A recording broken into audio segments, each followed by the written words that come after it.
Hello beautiful people from a beautiful location here in the Isle of Skye, north of Scotland. Check this out. Come on, what's a better location for the DJI Avata?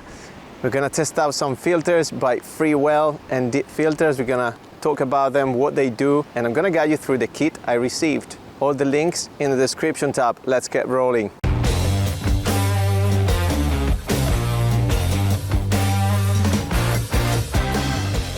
ND filters are literally like sunglasses that you put in front of your lens. To expose correctly your image, you have to follow 3 different key points, which are the aperture or iris, the shutter speed, and also the ISO. Now, the aperture is an actual hole in the lens that allows the light to enter your lens. So the closer the hole, the less light you will get to your sensor. The more open the hole, the more light you will get into your camera. The shutter speed actually controls the motion blur of your image. For example, if you pick a frame rate which is 24 frames per second or 60 frames per second, as I'm doing with the FPV, your shutter speed should match double the frame rate. So for 60 frames per second, you want a shutter speed which is 1/120th of a second. For 24 FPS, you want to have a 1/48th of a second. Just arrived, guys. I just talked to you about this guy. How brave. Look at this guy, man. Surfing in the cold sea of Scotland. How's it going? There was some protection, you know. Oh, it's good out there, man. How was the drone? It's good. Well, you saw him actually doing his stuff. You can see me running in. It's great, man. It looked great. It was like... Let's go back to the shutter speed, guys. So yes, basically the shutter speed controls your motion blur, and that's why these filters are important. The third key point of the triangle exposure, it's actually the ISO, which is more a digital way to control the light. If you have a dark image, usually when you push your ISO, but it's not great because you also create a lot of noise. You add a lot of noise and grain to your image. So what we want to do is to keep the ISO as low as we can.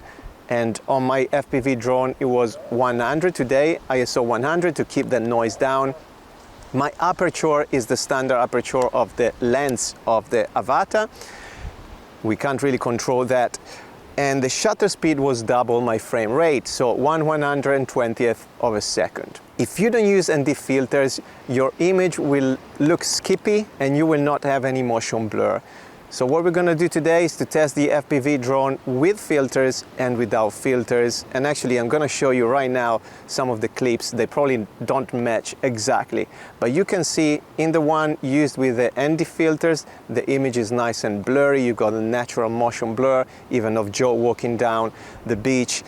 Especially you notice when the drone flies very close to the ground or to objects, because you can really see, you know, the objects going next to the lens.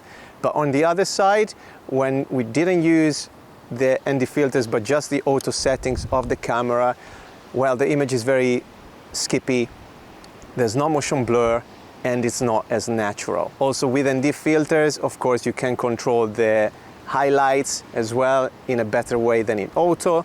If you put your camera to manual, and that's how you want to use the drone, in manual mode, when you use the filters, you will have control on everything. When you set the camera to auto, basically if you go to a dark place, to a brighter place, the auto settings of the camera will change, and also your exposure will change. With the manual mode and in ND filters, the setting will stay the same, your exposure will stay the same. What the filters do, basically, they stop the light to go through your lens.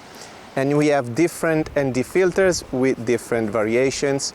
They stop a different amount of light, of course. In the kit I received from Freewell, we got 4 different ND filters: ND8, ND16, 32 and 64. For example, ND8 might stop only 1 f-stop of light.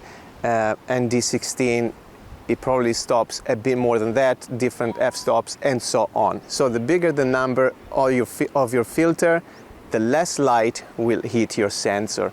In a bright day like today, actually, I only used ND8 or ND16, so I changed it according to the light conditions. We also receive a UV filter here, which is a clear filter to put just in front of the lens and protect it from any heat, any damage, but also dust. In this case, I was flying over the sea, so a lot of salt was going and hitting the lens, and it just avoids to ruin the lens, basically, your camera.